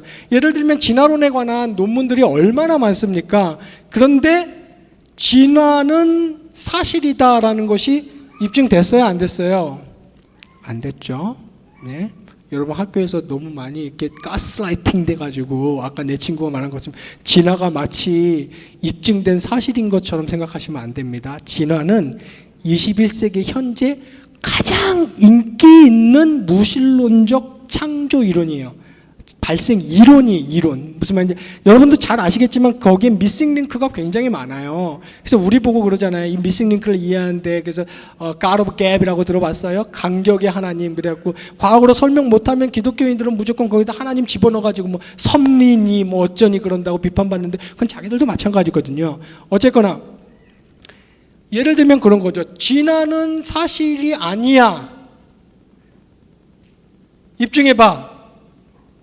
그러면 이 위에 있는 그 많은 논문들은 다 무너져요. 한순간에 허구가 돼. 왜? 진화론이라는 theory, 이론에서 시작을 했거든요. 근데 이게 그 사람들에게는 제가 좀 전에 말하던 그토록 감각에 자명해. 자기들의 감각에 자명한 거예요. 자기들의 마인드, 자기들의 intelligibility, 여기에는 오류가 자기들이 느낄 때는 오류가 없어 보이는 거예요. 예. 그러나 저는 안 그래요. 저는 믿기지가 않아. 어떻게 무기물이 무생물이 이거보다 자존자 휴먼 빙 말고 아예 다른 빙, 자존하는 존재가 있었어요. 성경의 설명. 그리고 그 존재는 인텔리전트예요. 그냥 포뮬라가 아니야. 종교의 신을 포뮬라로 보는 종교가 많잖아요. 이거 바치면 비 내리시고 이거는 안 바치면 비 안 내리고 벌 주시고 이렇게 하면 이렇게. 근데 감사하게도 우리 하나님 포뮬라가 아니야. 인텔리지빌리티가 있고 인기 퍼스널리티가 있고 커뮤니케이션 하는 분이에요. 그래서 그 자존자 디바인 빙이 있었고 이 사람의 그 지능과 이 사람의 능력을 이용해서 이 개체를 만들었다. 이것도 하나의 이론이죠. 과학적으로 볼 때 이론이에요. 예. 그런데 아무리 생각해도 저는 이게 더 합리적이고 이 설명이 더 과학적이에요. 그 대다수의 기독교 유신론자 과학자들도 저랑 같은 입장을 취하고 있는 거죠. 그러니까 제가 지금 말하려고 하는 것은 무엇이냐면 인간의 인식체계에서 맨 밑바탕에 있는 이것은 순환 논리를 쓸 수밖에 없어요. 이거는 예외가 없어요. 어떤 무신론자도 맨 밑바닥, 인식의 맨 밑바닥에는 그냥 얘가 이러니까 그런 거예요. 거기서 출발을 하는 거죠. 그런데 기독교인들이 사고의 출발을 태초에 하나님이 천지를 창조하시느라 이거를 우리는 맨 밑바닥에 있는 토대주의의 토대로 삼는단 말이에요. 네? 그리고 최고의 권위는 성경이다. 성경이 모든 것을 아우른다. 우리 여기서 출발을 한단 말이에요. 그럼 비판해요. 그런 순환 논리가 어딨냐. 저는 그 장호한테 하죠. 걔한테 많이 했어요. 걔는 아무 말도 못해. 못하지. 지도 그러는데. 니는 그랬어요. 니는. 너도 내가 성경에서 출발하고 신존주의에서 출발하는 것처럼 너도 무신론에서 출발하잖아. 신의 무존주의에서도 너 출발하잖아. 그 사람들도 그게 전제거든요. 신이 없다는 것이 과학적 입증이 아니에요. 여러분 흔히 이런 말 하죠. 지금 경영교회 교육국 전도사님인 박현준 전도사님이 별림일 때 저한테 이런 질문을 했어요. 예리한 질문이. 근데 잘했어. 그것 때문에 교육을 할 수 있게 됐죠. 증명 부존재는 실제의 부존재로 전제를 하고 커뮤니케이션을 하지 않습니까? 맞아요. 근데 그거는 어느 영역에서입니까? 여러분 제가 아까도 강조했죠. 자연과학의 영역에서. 자연과학의 영역에서 커뮤니케이션 할 때는 부존재를 증명할 필요가 없어요. 존재를 주장하는 사람이 존재를 증명해야지 부존재를 주장하는 사람에게 부존재를 증명하라 그럴 수는 없어요. 왜냐하면 존재가 입증이 안 됐기 때문에 부존재는 당연한 거예요. 그런데 그거 좋아요. 그게 자연과학의 필드에서 커뮤니케이션 패러다임이지만 제가 아까도 얘기했지만 그 패러다임을 모든 존재 세계, 인간의 실존의 진짜 의미와 같은 그리고 진리가 있는가 없는가 그 다음에 존재 세계의 모든 영역에 그 패러다임을 적용하는 것 자체가 비과학적인 무슨 말인지 이해 가시죠? 그거는 그 패러다임을 즐겨 쓰는 사람들도 인정하는 바예요. 그러므로 신존재와 같은 감각할 수 없는, 그죠? 눈에 보일 수 없는 그런 것들의 부존재를 증명하려면 똑같은 선상에 서야 돼요. 나는 신이 존재한다는 것을 전제하고 출발하듯이 당신도 신이 존재하지 않는다는 걸 전제하고 출발하는 거예요. 내가 신의 존재를 자연과학의 방법으로 증명할 수 없듯이 당신도 신의 부존재를 자연과학의 방법으로 증명하지 못해내긴 마찬가지고 그럼 당신도 신념이고 세계관이고 신앙이지 않느냐. 그 싸움은 지금 계속되고 있는 겁니다. 제 말 무슨 말인지 이해 가시죠? 예. 그리고 또 두 번째 우리가 알아야 될 사항이 6페이지 중간에 보세요. 과학은 열린 체계로서 언제나 한계가 있다. 이건 제가 아까 드린 말씀이죠. 그건 누구나 인정합니다. 과학은 계속해서 수정, 보완 그리고 발전하는 것입니다. 노벨상을 수상한 피터 미더워라는 유명한 과학자가 있어요. 저는 이거 이제 이 사람도 좋아하게 된 게 저 20년 전부터 이거 관심을 갖다가 이런 과학자들을 다 알게 되고 좋아하게 되고 이런 인용문들은 존 레녹스의 책에서 제가 다 갖고 온데 이 사람이 이런 말을 해요. 이 사람의 요지는 이거야. 과학의 한계가 존재한다는 가장 초보적인 질문에 답할 수 없기 때문일 그럴 가능성이 있다. 과학의 한계. 그 사람이 이렇게 말했네요. 말하자면 모든 것이 어떻게 시작됐는가? 우리는 무엇 때문에 여기에 있는가? 삶의 목적은 무엇인가와 같은 가장 중요하지만 가장 기초적인 질문에 과학은 답하지 못하기 때문에 그것이 과학의 극명한 한계일 수 있다. 이 사람이 이렇게 말을 했고 리처드 파인만이라는 이 사람 무신론자입니다. 이 사람 근데 노벨 물리학상을 수상한 뛰어난 과학자예요. 6페이지 맨 밑에 보면 이 사람이 이런 말을 했어요. 조사될 수 있는 규칙들이 존재한다는 사실은 일종의 기적이다. 중력의 역제곱 법칙과 같은 규칙을 발견할 수 있다는 것이 모종의 기적이라는 말이다. 어떻게 발견될 수 있는 규칙이 존재하는지 전혀 이해할 수 없다. 과학적으로 이해할 수 없다는 거예요. 발견될 수 있는 어떤 규칙으로 설명할 수 있는 그 어떤 something, 우린 그걸 에너지라고 부르기도 하고 운동력이라고 부르기도 하고 그럼 우리가 이름 붙인 거예요. 그냥 인류가 에너지 moving 이름 붙인 거지만 어쨌거나 그건 being의 being 저런 것이 규칙성을 가지고 저기 있다는 것이 이해할 수 없다는 거죠. 하지만 그 규칙들은 나에게 예측의 가능성을 주고 이는 당신이 아직 수행하지 않은 실험실에서 무슨 일이 일어날지를 예상하게 해준다. 얼마나 겸손해요. 무신론자인데 부활과 이런 걸 안 믿지만 과학의 한계를 아는 사람이에요. 인정하는 사람이에요. 그 바로 위에 6페이지 맨 밑에 거 발금 읽었던 바로 위에 보면 루드윅 위켄스타인이라는 위켄스타인 많이 들어보셨죠? 이 사람도 제가 굉장히 좋아하는 사람이 돌아가셨어요. 20세기의 논리실증주의 철학자인데 이 사람도 무신론자예요. 무신론자인데 이 사람도 굉장히 겸손한 통찰력을 가지고 이런 말을 했어요. 모든 현대적 세계관의 바탕에는 소위 자연 법칙들이 자연 현상의 설명이라는 환상이 있다. 이 사람은 자연 법칙들이 자연 현상의 설명이라는 환상이 있다. 현대적 시스템은 마치 모든 것이 설명된 것처럼 보이게 한다. 그랬어요. 이 얼마나 겸손하고 정확한 통찰력이냐고요. 무신론자임에도 불구하고. 그리고 또 세 번째가 7페이지 위에 보시면 이성은 과학보다 그 범위가 훨씬 넓다. 자연과학뿐 아니라 철학, 문학, 사회학, 예술 등 모든 분야에서 이성을 사용한다. 심지어 인간의 의식 경험, 이게 요즘에 핫 이슈죠. 뜨고 있죠. 이거 이제 무신론자들이 지금 관심 갖기 시작하는 거. 의식 경험. 이거 자연과학이 설명 못해요. 인간의 의식 경험이라는 게 있다는 거예요. 요새 뜨고 있는 게 인간의 의식 경험이에요. 자연과학이 설명할 수 없는 something, 그냥 something이라고만 해. 모르니까 그 무엇이 있다, 인간이. 그냥 이거 이따 뒤에 나와요. 뇌 속에서 화학물질 나와갖고 신경화학 막 작용하고, 슬플 때는 무슨 물질 나오고 기쁠 때는 무슨 물질 나오고, 이게 끝이 아니고 something else, 다른 무언가 있다. Maybe spirit? 막 이런 말들 한단 말이에요. 의식 경험이 있다는 거죠. 그 상대주의자들이 박살나죠. 상대주의자를 지네가 다 아는 것처럼 맨날. 상대주의자 제일 좋아하는 게 뭐예요? 코끼리 비유잖아요. 막 기독교, 불교, 유교 놓고 자 싸우지 마. 싸우면 안 돼. 너는 꼬리 만지고 있네. 내가 보니까 너는 코 만지고 있네. 너는 다리 만지고 있네. 다 각자를 근데 결국은 니네는 한 코끼리 얘기하는 거야. 이러면서 상대주의를 주장하는 거예요. 다 같은 거야. 네가 다 옳을 수도 있고 틀릴 수도 있어. 요새 이제 그 사람들이 공격받는 게 뭐예요?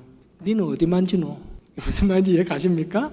자기네들은 한 레벨, 어나더 레벨에서 내려보는 것처럼 얘기하는데 자기네들은 어나더 레벨에 있다는 걸 과학적으로 입증도 못하고 지금 제시하지도 않은 채 자기들은 어나더 레벨이야. 내려봐.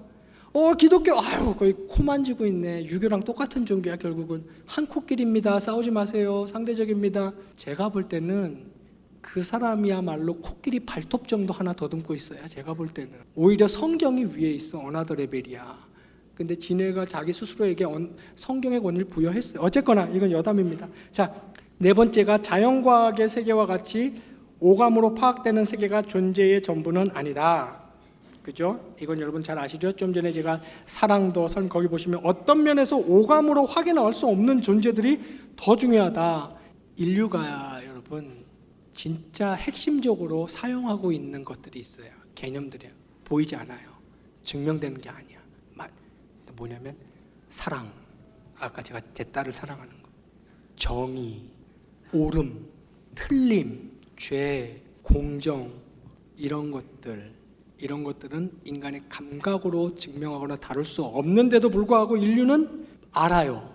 이게 핵심이라는 거. 이게 빠지면 인류는 동물의 아마존 밀림과 똑같이 돼버린다는 걸 알아. 그리고 배우지도 않아. 자연스럽게 사용해. 누가 안 가르쳐줘도 그게 나쁜 거 알아. 저는 어릴 때요, 집에서 국민학교 나가면 엄마 아빠가 너 싸우면 안 돼, 빨간불에 건너면 안 돼, 선생님 말 잘 들어, 이런 말은 많이 들어봤는데 나갈 때 한 번도 엄마가 나보고 너 오늘 나가서 사람 죽이면 안 된다 이런 말 한 번도 이만한 백과사전으로 다 감당 못할 잔소리를 했는데 왜 나보고 한 번도 너 오늘 학교 가서 사람 죽이면 안 된다 이런 말을 안 했을까? 그건 말 안 해도 아시겠? 그거는 액시엄, 공리 같은 거예요. 공리. 그런 게 있다고요. 근데 자연과학은 마치 그런 게 없는 것처럼 주장을 하거든요. 네. 마지막 기독교 내용과 관련한 과학주의 주장들에 대한 답변들. 그러니까 기독교 내용과 관련한 과학주의의 주장이에요. 신존재를 믿는 건 망상이다. 이제 과학주의자들이 자주 하는 말이죠. 대표적인 사람이 지그문드 프로이드예요. 프로이드는 잘 아시죠? 심리학자 유명하죠. 프로이드라는 사람이 종교를 뭐라고 이제 일단 이런 정의를 내린 적은 명제를 말한 적은 없지만 이런 식의 주장을 한 건 맞아요. 종교를 뭘로 봤어요? 심리적 도피 기제로 봤어요. 심리적 도피 기제란 말이 이해가십니까? 실제 하진 않지만 그걸 심리적으로 사용하면 도피처를 쓸 수 있어요. 이거 비슷한 말도 임마누엘 칸트라는 사람이 자신의 실천 이성 비판이라는 책, 실천 이성 비판 아세요? 칸트 유명한 그 지구를 막 뒤집어놔 판도를 바꿔놔. 그 책 나온 뒤로 그냥 전 대학이 그냥 무신론. 칸트. 그러니까 철학자들은 어떻게 보냐면 철학을 칸트 이전과 칸트 이후로 이렇게 나눠요. 그냥 이 칸트라는 사람이 실천 이성 비판을 책이나 썼는데 거기서 그 사람이 똑같은 말을 했어요. 하나님, 신 있는지 없는지 모르겠다, 알 수도 없고, 더 중요한 말, 있거나 없거나 중요하지 않다. 근데 중요한 건 뭐냐? 필요성이에요. 필요성. 요 말 잘 이해하셔야 됩니다. 인간이 신이 있다고 설정을 해놓으면, 심리적으로 설정을 해놓으면 인간의 삶은 훨씬 윤택해진다. 갈등과 고통의 상황에서 피난처 역할을 한다. 그 설정이, 신존재라는 설정이 피난처 역할을 한다. 그러니까 이걸 뭐라 그랬어요? 필요성이라 그랬어요. 그러니까 내버려 둬라. 근데 이제 프로이드의 정신을 기반으로 해서 오늘날까지 유명한 시장 경제 체제 중에 여러분 아시죠? 공산주의라는 시장 경제 체제가 있잖아요. 공산주의는 이제 또 유물론에 입각하고 있고, 요 사상을 잘 집대성하는 사람이 칼 막스라는 사람입니다. 마르크스주의, 유물론에 입각했고 공산주의 입각. 그래서 이 사람들은 이제 공산주의에서 여러분들 말 잘 들어보셨죠? 종교를, 특히 기독교를 뭐라 그랬어요? 어비움. 뭐예요? 아편. 프롤레타리아 이놈들, 부르주아 혁명을 일으켜서 얘네만 잘 먹고 잘 살고, 그저 18세기 영국 귀족들을 우유로 목욕하고 있는데 노예 노동자 애들은 우유가 없어서 죽고 있고, 이거 아니다. 프롤레타리아 부르주아 이걸 뒤집어 엎어서 똑같이 잘 먹고 잘 사는 공산 커뮌, 공산 사회를 만들어야 되는데 하나 걸림돌이 있는 거야. 종교야. 종교 중에서도 뭐예요? 기독교야. 왜냐면 공산주의, 마르크스주의를 확립시켜야 되는데, 자, 니네 언제까지 그렇게 억눌릴 거야? 언제까지 그렇게 굶어 죽을 거야? 저 잘 사는 놈도 우유로 목욕하고 있는 거 안 보여? 혁명을 일으키자! 그랬는데 얘네가 뭐 하고 있는지 아세요? 죄 많은 이 세상은 내 집안이네, 내 밝은 본향은 저 천국에 있네, 이러면서 그냥 혁명을 일으킬 생각은 안 하고 거기서 안주하는 거예요. 주여 아버지, 주님 언제나 구름 타고 오실래나, 뭐 이러고 이제 있는 거니까 종교가 이거 아편이다. 현실을 못 보게 하고, 눈멀게 하고, 혁명을 못 일으키게 하고 마비시키는구나. 그래서 종교가 아편이다. 그래서 종교를 현실 도피기제라고까지 얘기하기도 했습니다. 근데 여러분, 이것도 여담입니다만 말 나온 김에 얘기합시다. 이거 공산주의니 민주주의니 하는 거 어디서 출발하는 거예요? 이거 어디서 출발해? 인간에 대한 이해에서 출발하는 거예요. 인간론이라고 그러잖아요. 이걸 인간론. 인간이 어떤 존재인가? 자, 인간이 어떤 존재인가에 대한 해석은 많지만 우리는 어디로 가요? 성경으로 가야 돼요. 성경은 인간이 어떤 존재라고 그래요? 죄악되고 악하고 이기적이고 탐심 있고 탐욕 있고, 슬프지만 인간은 그런 존재라고 해석을 해요. 이 성경의 인간론에 입각하면 커뮌, 공산, hand in hand, shoulder in shoulder, we are the world, 함께 가요. 가능할까요? 가능하지 않아요. 절대 다 같이 벌어서 똑같이 나눠서 똑같이 먹고 살 수 있는 게 인간이 아니에요. 성경은 그렇게 얘기해요. 근데 이걸 누가 어디서 증명하고 있습니까? 역사가 여실히 증명을 해요. 어떤 식으로든 수정공산주의든 간에 어떤 식으로든 공산주의라는 경제체제를 택했던 지구상의 나라들, 동유럽이든 동남아든 아시아든 웬만하면 예외가 있거든요. 역사에는 희한하게 이건 예외도 없어. 그 사람들이 다 같이 공산을 이루고 평등을 이루자고, 이 빈부의 격차를 줄이자고 출발했는데, 인류 역사상 빈부의 격차가 제일 많이 일어났던 경제체제가 뭔지 아세요? 공산주의예요. 공산당원들 잘 먹고 잘 살아. 애들 스위스로 유학 보내. 근데 이제 종교를 빼버리니까, 종교를 그런 심리적 도피기제로 보니까 그런 현상이 일어나는 거죠. 근데 거기 보세요. 7페이지 중간에 노벨 문학상을 수상했던, 이제 공산주의 치하를 겪어봤던 밀러스라는 사람이 이런 말을 했어요. 인민의 진짜 아편은 죽음 이후에도 아무것도 없다는 믿음이다.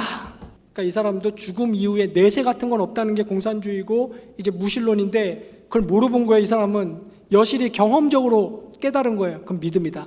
내세는 있는 거예요. 이 사람에겐 죽음 이후에 아무것도 없다는 믿음이다. 우리가 저지른 배신, 탐욕, 비겁한 살인에 대해 심판을 받지 않을 것이라는 생각이 주는 굉장한 위안이다. 아편이죠. 이 사람이 볼 땐 이게 심리적 도피기제에 불과한 겁니다. 이와 같은 무신론을 이제 갓 딜루전이라는 7페이지 맨 밑에 크라포드 상을 쓴 이 사람이 이런 말을 했어요. 알렌 샌디지라는 유명한 과학자예요. 나는 그런 질서, 우주의 질서가 카오스, 혼돈에서 나왔을 가능성이 없다고 본다. 어떤 조직 원리가 있어야 한다. 신은, 그러니까 이 사람 무신론자예요. 신은 나에게 하나의 미스터리이지만 존재의 기적, 왜 거기에 nothing 대신 무엇이 있는지에 대한 설명이다 그랬습니다.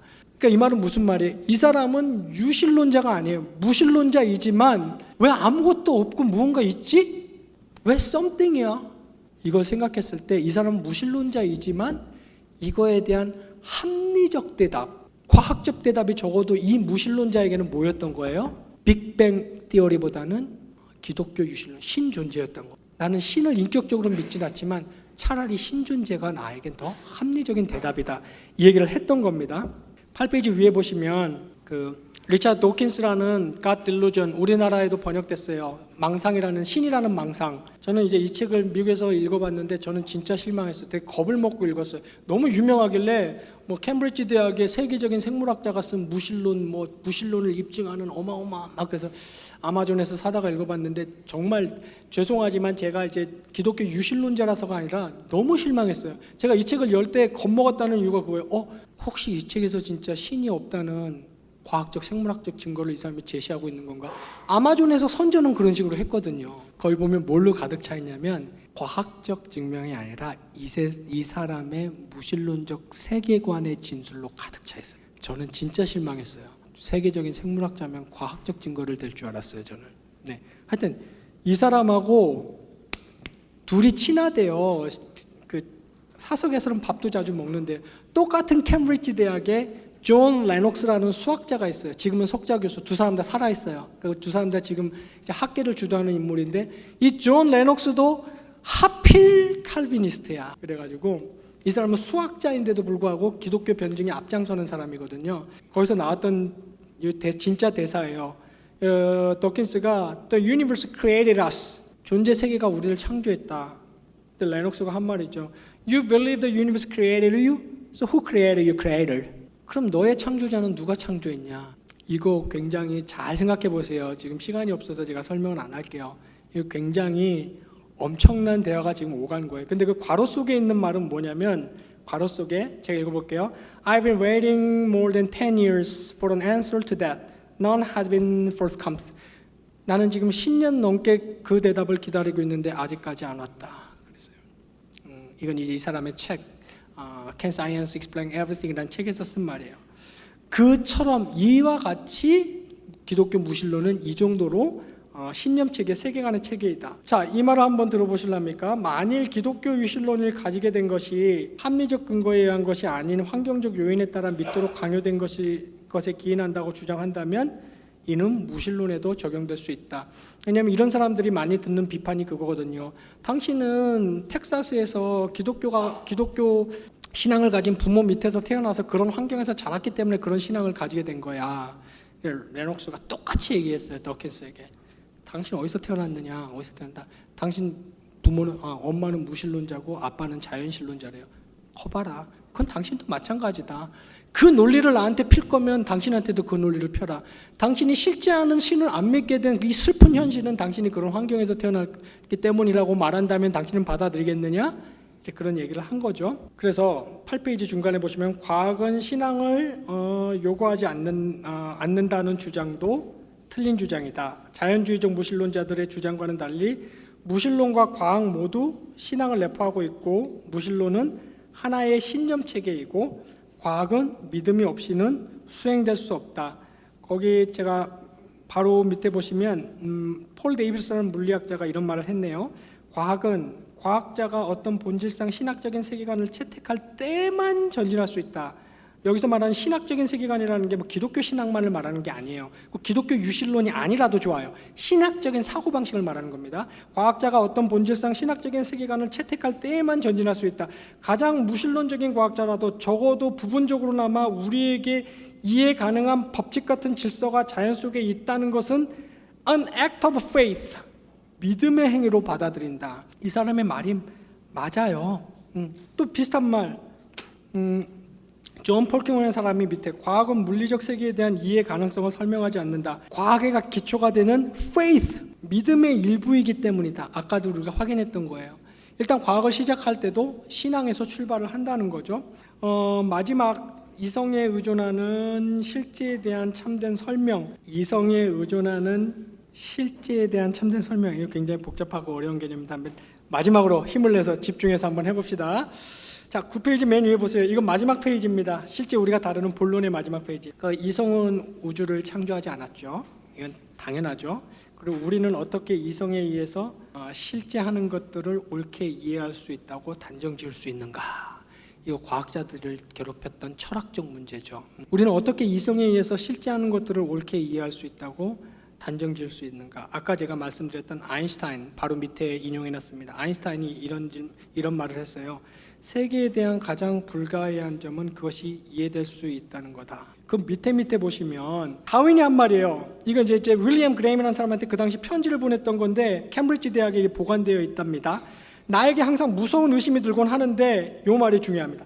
훨씬 저급한 동물의 지성에서 개발된 사람의 지성이 품는 신념이 과연 조금이라도 가치가 있는지 또는 도대체 신뢰할 만한 것인지 나는 모르겠다. 이런 말을 했어요. 자기 진화론에 입각해서 한 말이죠. 그 밑에 보시면 존 폴킹원이라는 사람은 이런 말을 했어요. 생각이 전기화학적 신경사건으로 대체되는데 그런 두 가지 사건들은 합리적 담론에서 서로를 대변할 수 없다. 그 사건들은 옳지도 않고 그러지도 않다. 그냥 발생할 뿐이다. 합리적 담론의 세계는 쉴 새 없는 시냅시스의 불합리한 수다 속으로 사라져버린다. 솔직히 말해 그것은 옳을 수도 없고 우리 중 아무도 그렇다고 믿지 않는다. 맨 밑에 있는 토마스 네이글이라는 지독한 무신론자 과학자, 유명한 사람. 나는 하나님이 존재하길 원치 않는다. 그러나 만일 정신 자체가 단지 물리적인 것이 아니라면 우리 입장이죠. 물리적 과학으로 충분히 설명할 수 없다. 진화론적 자연주의를 따른다면 우리는 진화론적 자연주의 자체가 기반을 두고 있는 과학적인 세계관을 포함해서 우리가 품은 그 어떤 신념도 진지하게 여길 필요가 없다. 바로 위에 걸 한번 읽어봅시다. 존 그레이, 이 사람도 무신론자인데 현대 휴머니즘은 과학을 통해 인류가 진리를 알 수 있다는, 그래서 자유롭다는 믿음이다. 이 무신론자가 하는 말이에요. 그러나 만일 다윈의 자연 선택론이 옳다면 이것은 불가능하다. 왜냐? 그렇다면 인간 지성은 진리를 추구하는 게 아니라 진화론적 살아남기, 성공을 추구하기 때문이다. 자, 이 말을 제가 아주 쉽게 두 가지예요. 영혼이 있다는 기독교의 신론의 주장, 그냥 기계적인 메커니즘, 뇌, 심장 이런 거 말고 something else, 무엇이 있다는 성경의 주장, 마인드가 있다는, 이게 틀리다면 현재로서는 다윈의 자연 선택론인데, 자연 선택론 아십니까? 자연의 진화 과정에서 센 놈, 그죠? 그 놈이 살아남는다는 거잖아요.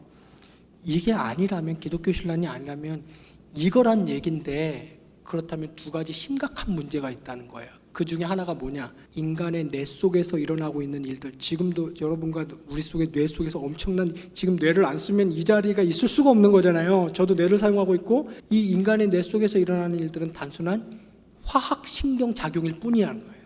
무슨 말인지 이해 가십니까?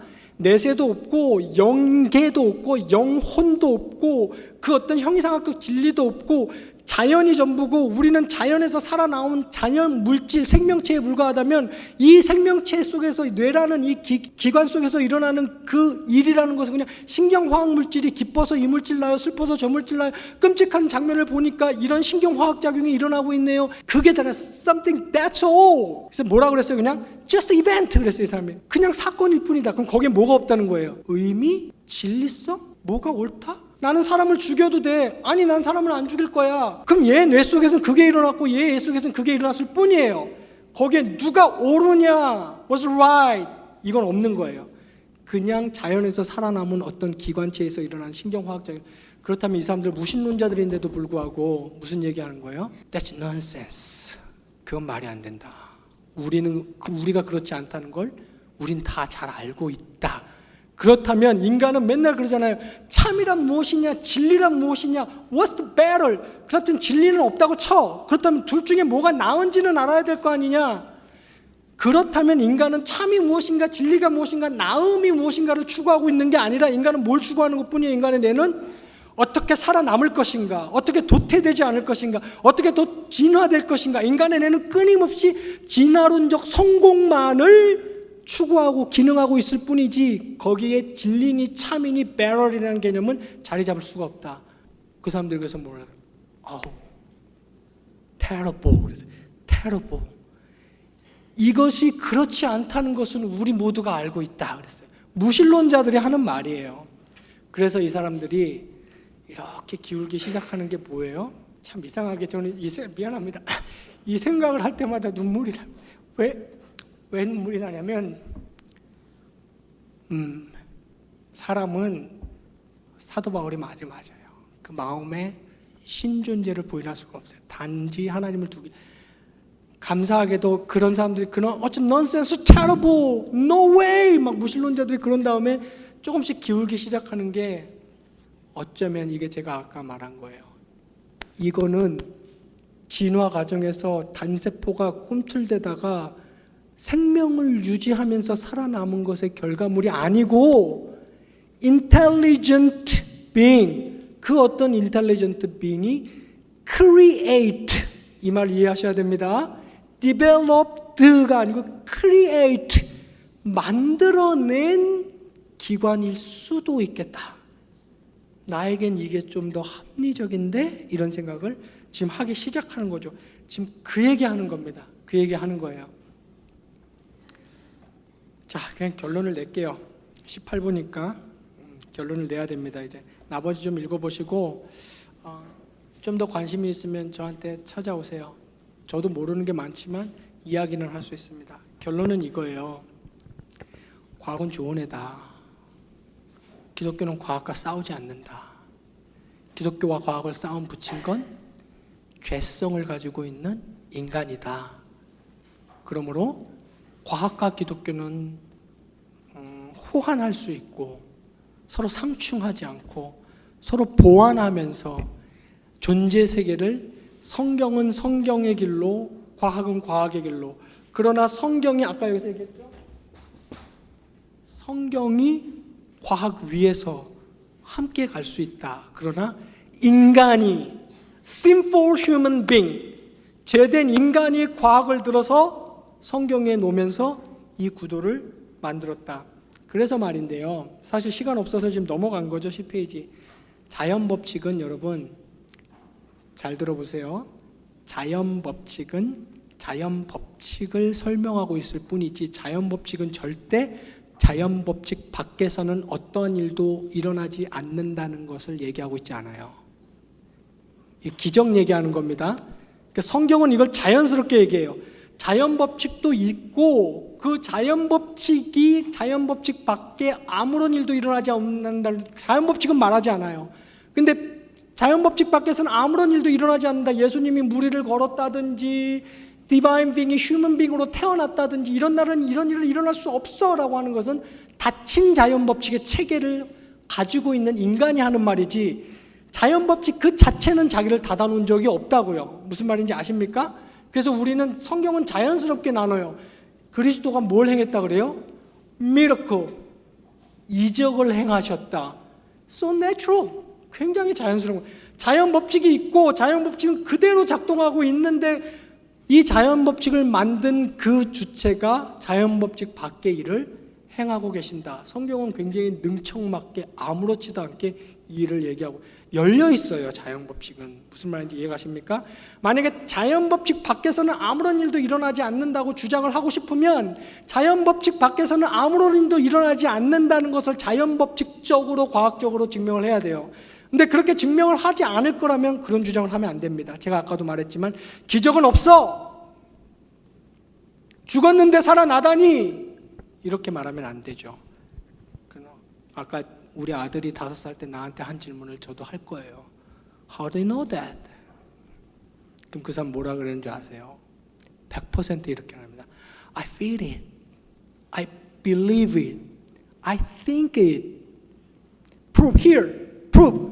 이렇게 못하는 거죠. 네. 그래서 제가 오늘 이 주제를 설정한 이유는 다른 게 아니야. 아침에도 그랬고 오늘 저녁에도 그렇고 저는 기독교 세계관을 여러분들에게 설명하고 싶은데 기독교 세계관은 여러분 신비, 무스테리온, 우리 이거 뭐라고 이름 붙였어요? 미스테리 그랬어요. 신비, 이거 있는 개념이라고요. 실제 하는 개념이라고요. 신비를 받아들이지 않으면 성경은 아무것도 안 남아요. 신비를 빼면 성경에서 뭐만 남는지 아세요? ethics만 남아요. ethics. 뭐예요? 도덕. 도덕만 남아요. 근데 성경은 도덕책은 아니에요. 그래서 제가 여러분의 기독교 세계관을 말해드리고 싶은데 기독교 세계관을 받아들이기 위해서는 여러분 신비를 받아들여야 되고 이건 성령이 하시는 일입니다만은 그런데 저와 여러분이 20년 전에 저처럼 신비를 못 받아들이는 가장 큰 장애물이 과학주의라는 거죠. 그래서 저는 그 얘기를 해드리고 싶은 것 뿐이에요. 과학주의가 그렇게 과학적인 건 아니다. 과학주의가 그렇게 공고하지 않다. 그것만큼은 여러분들이 알아두고 기독교 신비에 입각해 있는 기독교 세계관을 좀 더 진지하게 생각하시는 여러분 됐으면 좋겠습니다. 저 30분을 안 남겼으니까 감사합니다.